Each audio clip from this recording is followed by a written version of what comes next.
नमस्कार। स्कूल विद्यार्थी इस यूट्यूब चैनल में आप सभी का बहुत बहुत स्वागत। मेरा नाम है सोनाली जाधव। स्कूल विद्यार्थी ये चैनल खास करके स्कूल गोइंग स्टूडेंट्स और उनके पेरेंट्स के लिए बनाया है ताकि उनको पढ़ने में थोड़ी हेल्प हो सके। आज हम देखने वाले हैं स्टैंडर्ड है 10th, सब्जेक्ट मराठी, बोर्ड है महाराष्ट्र, मीडियम है इंग्लिश मीडियम। आज हम लोग मुद्द्यांच्या आधारे ये जो पोयम का क्वेश्चन होता है तो वो किस तरह से लिखना है इसके बारे में पढ़ेंगे। वीडियो स्टार्ट करने से पहले मैं आपको बताना चाहती हूँ कि ये जो मुद्द्यांच्या आधारे कृति का मैंने वीडियो अभी किया है, ठीक है, सो उसमें मैंने ऐसे बच्चों को कंसिडर किया है जो एवरेज है या फिर वीक है। जो बच्चे बहुत ही अच्छे हैं पढ़ने में, उनको इस वीडियो के बेस से पेपर नहीं लिखना है। अगर वो होशियार है, उनका मराठी अच्छा है, तो उनको इसमें एडवांस लिखना होगा।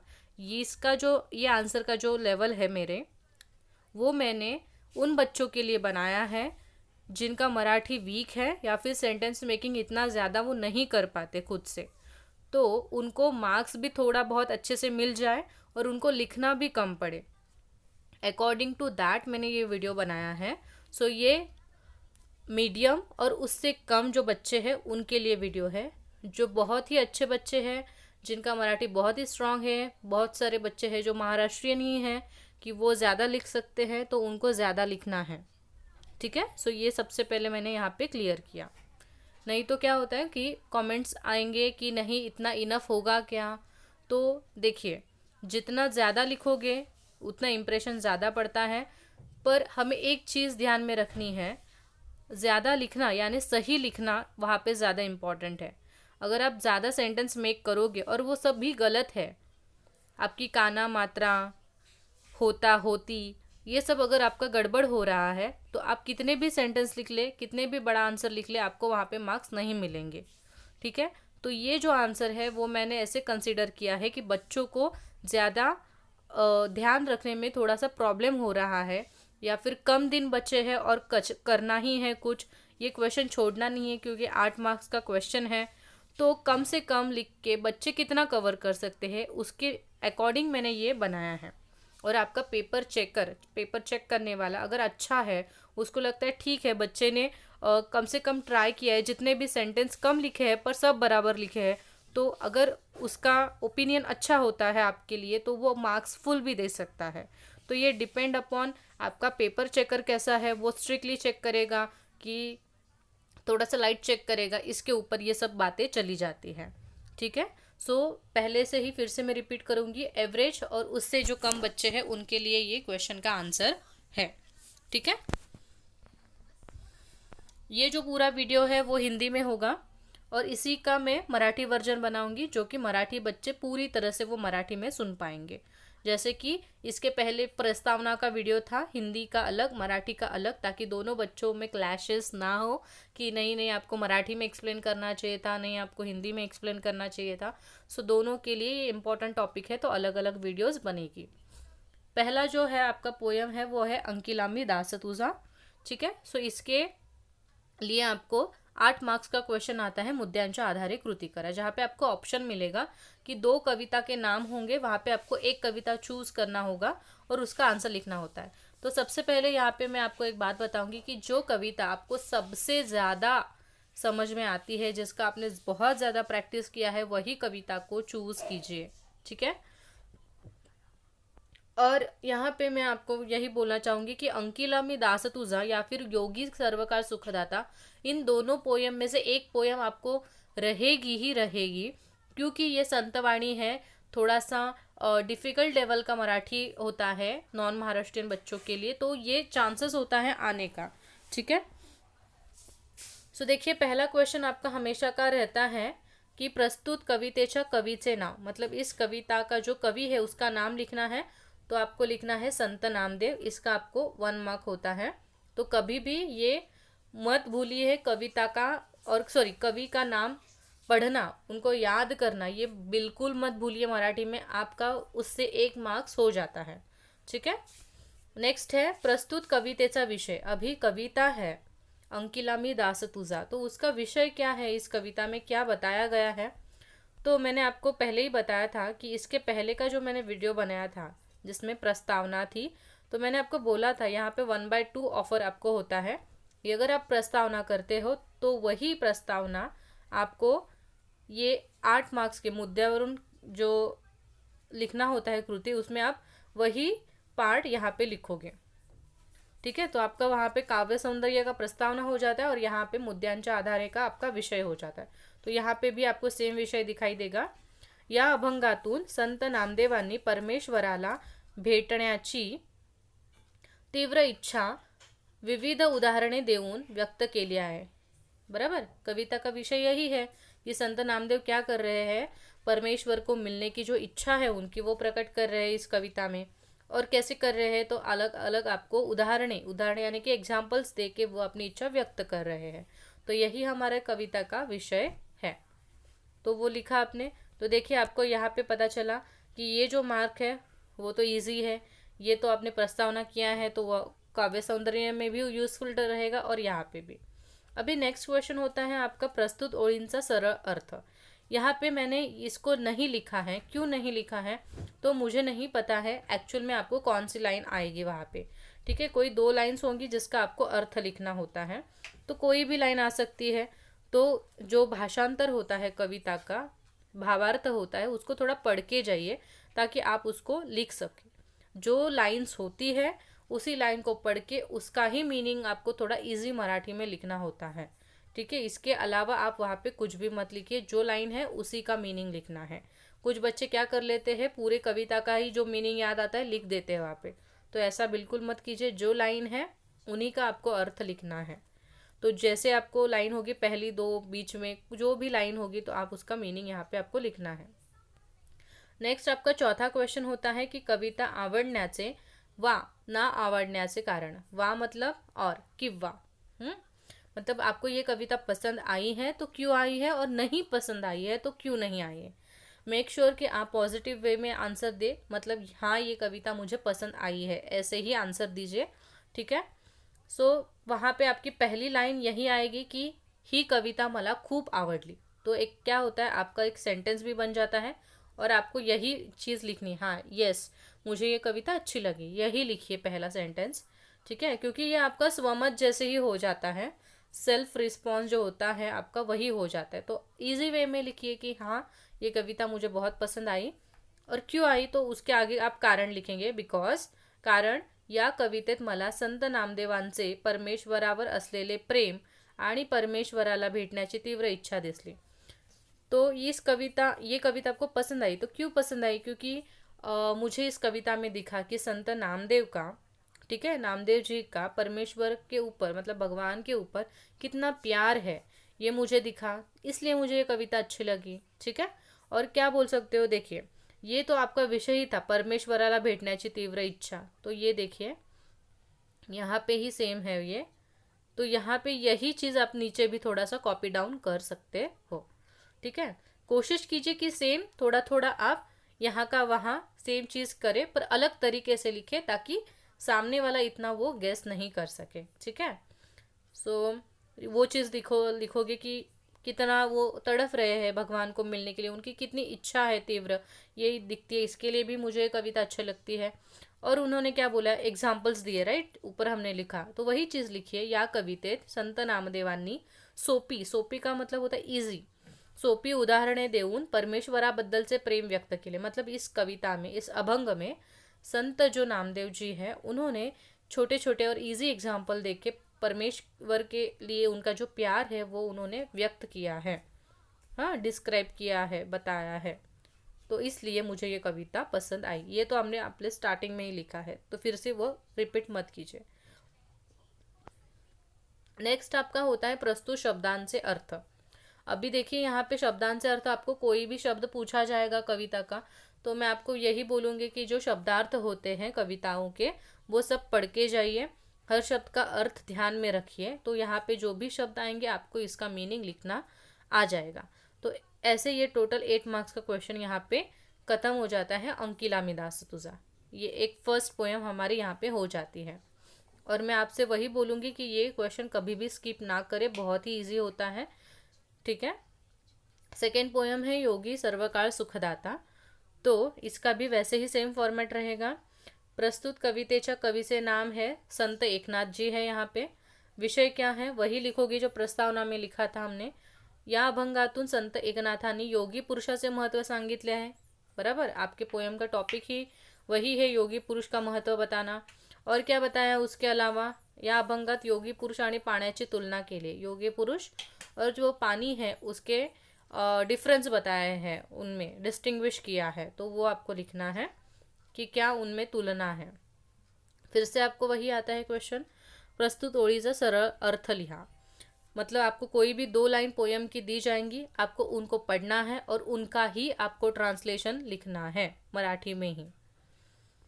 नेक्स्ट है चौथा पॉइंट, कविता आवडण्याचे। फिर से आपको ये कविता पसंद है, क्यों पसंद है, तो आपको फिर से वही लाइन लिखना है पहला, ही कविता मला खूप आवडली कारण या कवितेतून मला योगी पुरुषाचे महत्व समजले। मतलब आप कैसे रखिए आंसर को कि जो आपका विषय होगा वही आप क्या लिखोगे, पसंद होने का कारण बताओगे। तो यहाँ पे आपको एक चीज़ करने से दूसरी चीज़ अपने आप लिखने को हो जाएगी। मतलब कुछ नहीं लिखने से अच्छा आप कुछ तो लिख सकते हो, ऐसा यहाँ पे मेरा मानना है। ज़्यादा आप जितना लिखोगे उतना अच्छा ही है, अलग अलग लिखोगे अच्छा है, पर कुछ बच्चे जो है उनको कुछ नहीं सूझेगा उस टाइम पे। अगर उन्होंने प्रस्तावना किया है, प्रस्तावना के अकॉर्डिंग उन्होंने विषय भी लिखा और यही यहाँ पे अभी नहीं उनको याद आ रहा है, तो वो वही चीज़ ऊपर से नीचे लिख सकते हैं कि ये कविता मुझे इसलिए पसंद आई क्योंकि यहाँ पे योगी पुरुष का मुझे अच्छे से महत्व समझ में आया, ठीक है, मला योगी पुरुषाचे महत्व समजले। और ॲड मैंने अभी इसमें एक्स्ट्रा किया है, आपल्या जीवनात जीवन जगण्यासाठी आपल्याला पाण्याची गरज असते। मतलब हमारे जीवन में जीने के लिए हमें पानी की ज़रूरत रहती है, गरज यानी कि ज़रूरत। त्याचप्रमाणे उसी तरह आपले जीवन सुखी आणि समाधानी होण्यासाठी, मतलब हमारा जीवन सुख से और समाधान से भरने के लिए आपल्याला योगी पुरुषाची गरज असते।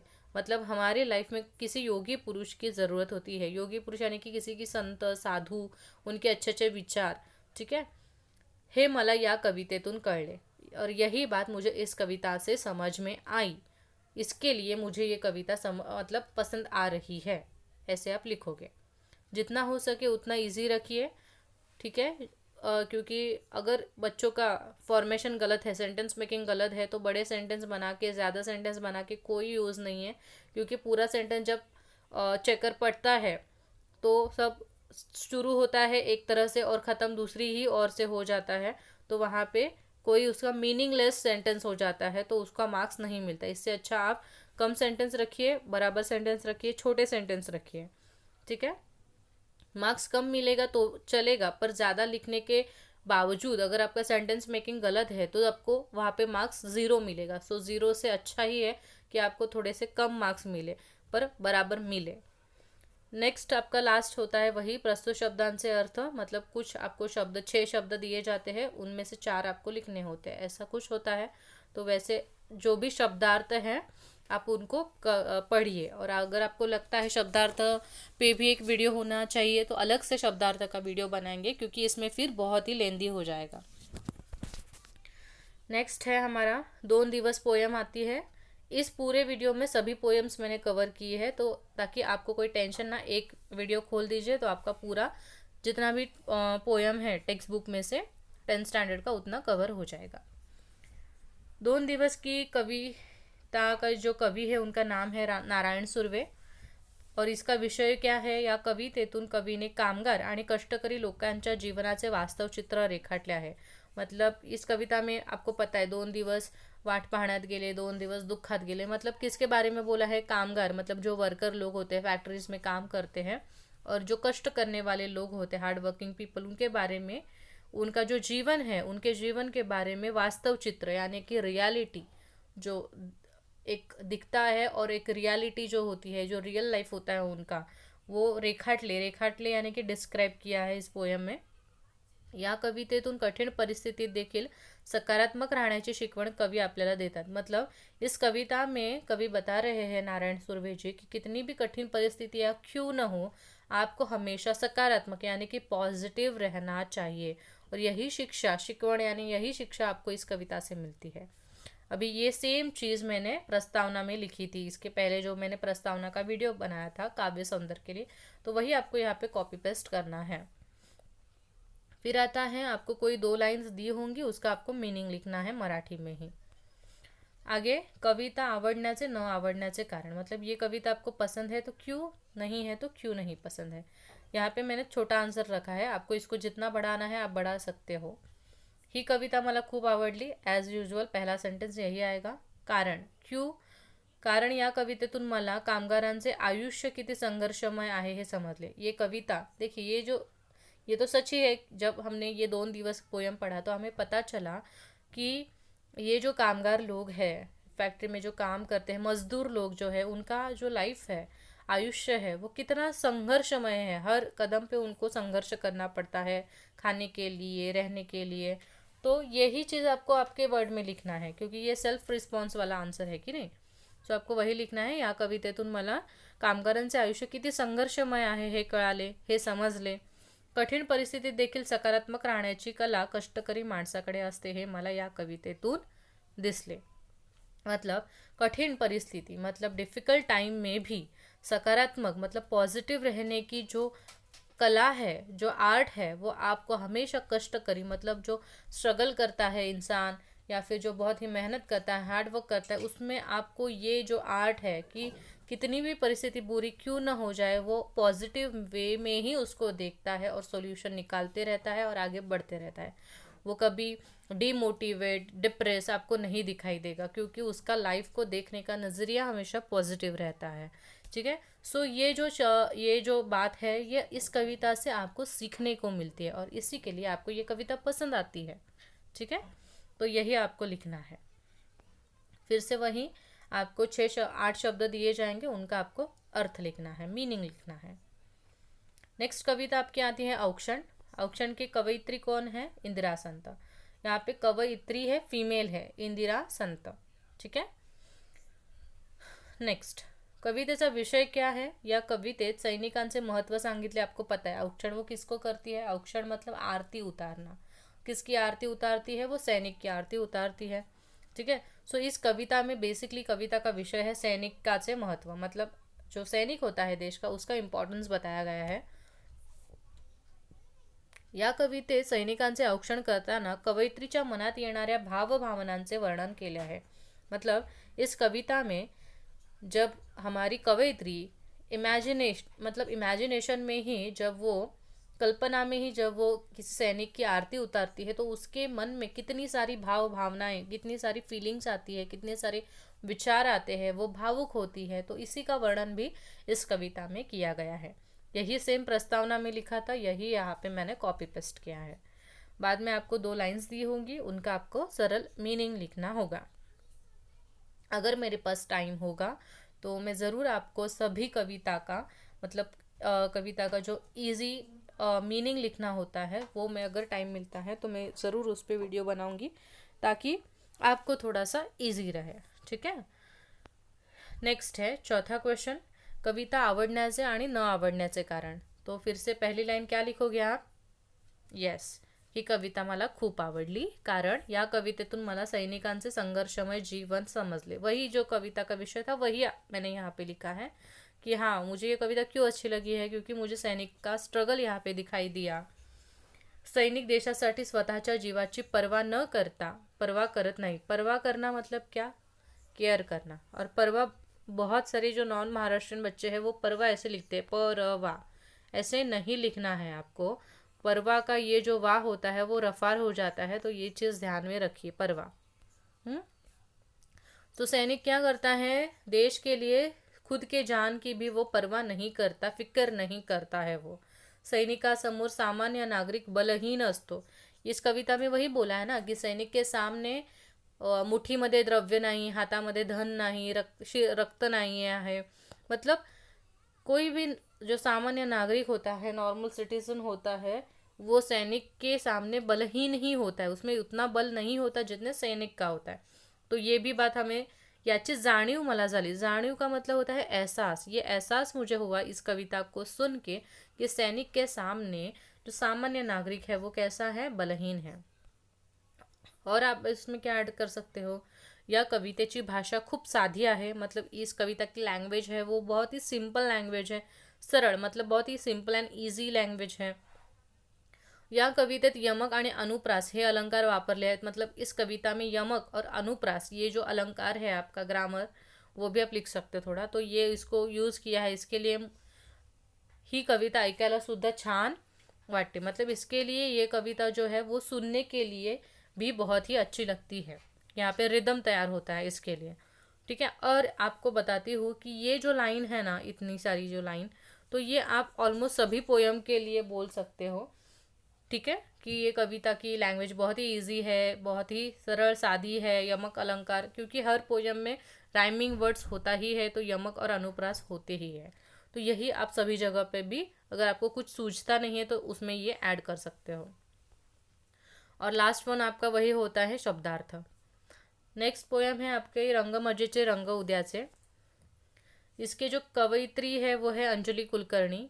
कवितेचा विषय क्या है, तो एक छोटा ही विषय है कि पर्यावरण जोपासनेचे शिकवण, मतलब पर्यावरण यानी कि इन्वायरमेंट का आपको क्या करना है, कंजर्वेशन करना है। जोपासना यानी कि क्या, उसकी टेक केअर, पर्यावरणाची काळजी ऐसे भी लिख सकते हो, पर्यावरणाची काळजी घेण्याची शिकवण दिली आहे, ठीक है। शिकवण यानी कि शिक्षा। फिर से आपको 2-3 लाइन होंगे, उनका मीनिंग लिखना है मराठी में इजी। चौथा प्रश्न, कविता आवडण्याचे वा ना आवडण्याचे कारण, मतलब ये कविता आपको पसंद है तो क्यों पसंद है। पहले लिखोगे ही कविता मला खूप आवडली कारण या कवितेतून मला पर्यावरणाचे महत्त्व समजले, ठीक है, क्योंकि ये इसी के बारे में है, तो वही लिखिए कि इसके वजह से मुझे इन्वायरमेंट का इम्पॉर्टेंस पता चला। नेक्स्ट आपको लिखना है की ये कविता में कवयित्री बोल रही है की संगणक युगासोबत राहताना आपल्याला निसर्गाशी असलेले संबंध देखील नीट ठेवले पाहिजेत याची जाणीव ही कविता वाचून होते। मतलब संगणक यानी कि कंप्यूटर, कंप्यूटर के युग में, मतलब टेक्नोलॉजी के युग में रहते रहते आपको नेचर के साथ, निसर्गाशी असलेले संबंध, मतलब आपका नेचर से भी कोई संबंध है और वो आपको कैसे रखना चाहिए, नीट, नीट यानी कि अच्छा रखना चाहिए, और इसका एहसास हमें इस कविता को पढ़ के होता है, ठीक है। या कवितेची यही मैंने सेम लिखा है, या कवितेची भाषा साधी व सरळ आहे, या कवितेत यमक आणि अनुप्रास अलंकार वापरलेले आहेत, म्हणून ही कविता ऐकायला सुद्धा छान वाटते। ये लिखने से क्या होता है, आपके 3 लाइन एक्स्ट्रा ऐसे ही बढ़ जाते हैं, और ये आपने गलत नहीं लिखा होता है, सही ही लिखा होता है, पर ये आप सभी पोयम के लिए अप्लाई कर सकते हो, ठीक है। नेक्स्ट है हिरवगार झाडासारखं। इसके जो कवि है वो है जॉर्ज लोपिस। झाडासारखं में किसके बारे में बताया होगा, झाड़ के बारे में, ठीक है, पेड़ के बारे में। या कवितेत झाडाचे अनेक गुण सांगितले आहेत। इस कविता में पेड़ों के अनेक गुण को बताया है। माणसाने देखील हे सर्व गुण आत्मसात केले पाहिजेत, मतलब इंसानों ने भी पेड़ के उन गुणों को आत्मसात यानी कि एक्सेप्ट करने चाहिए, वो गुण जो गुण होते हैं, वो क्वालिटीज़ है, ठीक है। तो ये इस कविता का विषय है। फिर आपको 2-3 लाइन्स होंगी, उनका मीनिंग लिखना होता है। ही कविता आवडण्याचे, सो ही कविता मला खूप आवडली कारण या कवितेतून मला झाडांचे अनेक गुण समजले। वही चीज़ आपको नीचे लिखनी, पर सिर्फ उसमें क्या करना है कि वो गुणों को ही नाम बताने हैं, जैसे कि सहनशीलता, सहनशीलता मतलब सहने की शक्ति, परोपकारी मतलब क्या, दूसरों को मदद करना, धैर्यवान मतलब धीरज रखना, एक जगह पे स्टेबल रहना, तो ये सभी गुण पेड़ों के हैं जो हमें सीखने चाहिए। माणसाने झाडाप्रमाणे नेहमी आनंद राहावे असा संदेश मला या कवितेतून मिळाला। तो पेड़ सबसे ज़्यादा हमें क्या सिखाता है कि आपकी परिस्थिति कैसी भी हो, आपको हमेशा खुश रहना चाहिए। तो ये सबसे बड़ा लेसन मुझे ये जो संदेश है वो मुझे इस कविता से मिला, ये लिख सकते हो। या कवितेची भाषा साधी व सरळ आहे, मतलब इस कविता की जो भाषा है वो भी बहुत ही सिंपल है, सरल है। ही कविता अत्यंत संवेदनशील, संवेदनशील मतलब क्या, बहुत ही आपको वो एहसास दिलाती है, ठीक है। तो संवेदना आपकी जो होती है, फीलिंग्स है, फीलिंग्स से पूरी भरी हुई ऐसी ये पोयम है, तो ये लिख सकते हो। फिर से आपका प्रस्तुत शब्दांश से आपका अर्थ आ जाएगा। लास्ट आपकी पोयम है स्वप्न करूँ साकार। इसके जो कवि है वो है किशोर पाठक। मतलब आपको पता चल रहा है कि पूरी जितनी भी आपकी 7 पोयम है उसमें 2 ही पोयम के जो पोएट है वो फीमेल है, इंदिरा संत औक्षण और रंग मजे से रंग उद्याचे की जो है वो है अंजलि कुलकर्णी। बाकी सभी मेल ही है। ठीक है। प्रस्तुत कवितेचा, इस कविता का विषय क्या है? या कविते देशाच्या उज्ज्वल भविष्याचे स्वप्न पाहिले। आपको नाम से ही पता चलता है कि ये कविता किसके बारे में है, कि देश का जो भविष्य है उसके बारे में, उज्ज्वल भविष्य के बारे में कवि किशोर पाठक सपना देख रहे हैं। फिर से आपको कुछ लाइंस दी होंगी, उनका अर्थ लिखना है। नेक्स्ट है आपका कविता आवडण्याचे वा न आवडण्याचे कारण। मतलब ये कविता आपको पसंद है? हाँ, ही कविता मला खूप आवडली कारण या कवितेत कवीने कृषी, श्रम आणि एकता या सर्व मूल्यांचे महत्त्व सांगितले आहे।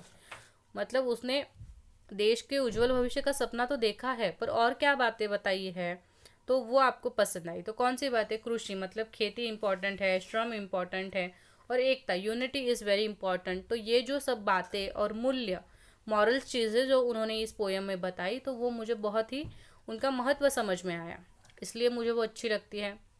ही कविता भारत देशाचा विकास करण्यासाठी प्रेरणा देते। मतलब ये जो कविता है वो भारत देश का जो विकास है उसके लिए सबको प्रेरणा देती है, मतलब इंस्पायर करती है पोयम, इसके लिए मुझे पसंद है। बाद में वही चीज़ लिखना है अगर आपको ॲड करना है। या कवितेची भाषा सरळ आणि साधी आहे, या कवितेत यमक अलंकार वापरला आहे, त्यामुळे ही कविता गाता देखील येते। मतलब गा भी सकते हो, ऐकायला छान वाटते। ठीक है, ऐसे आप लिख सकते हो। और लास्ट में आपका प्रस्तुत शब्दांचे अर्थ, आपको शब्द होंगे उनका मीनिंग लिखना होता है। सो इस तरह से आपकी जो 7 पोयम है मराठी की अभी तक की, वो यहाँ पे कंप्लीट हो जाती है, मतलब मुद्द्यांच्या आधारे। मतलब आपको एटलीस्ट इतना तो लिखना ही होगा, और आपको इससे ज़्यादा लिखना है तो वेल एंड गुड, आप और ऐड कीजिए सब जगह पे, विषय में ऐड कीजिए, आवडण्याचे न आवडण्याचे, और इसके अलावा आपको जो मीनिंग लिखना है और वो प्रॉपरली अच्छे से लिखिए। तो ऐसे आपके ये जो 8 मार्क्स है आपको ईजीली मिल जाएंगे। ठीक है। सो अगर ये वीडियो आपको अच्छी लगी होगी तो प्लीज़ वीडियो को लाइक कीजिए, चैनल को सब्सक्राइब कीजिए ऐसे ही अच्छे अच्छे वीडियोस के लिए, जो कि एग्ज़ाम के लिए बहुत ही इंपॉर्टेंट होंगे। क्लिक कीजिए बेल आइकन को, ताकि ऐसे ही नई वीडियो जब मैं अपलोड करूँगी उसका नोटिफिकेशन आपको मिल जाए, और ये सभी चीज़ें फ्री ऑफ कॉस्ट है। और thank you so much for loving me, support me. और मिलते हैं नए वीडियो के साथ। आपका कोई डाउट होगा, क्वेरी होगी, तो आप मुझे मेल कर सकते हैं। मेरा मेल आईडी डिस्क्रिप्शन में होता है, या फिर आप कमेंट सेक्शन में जाके भी कमेंट कर सकते हैं। Thank you so much.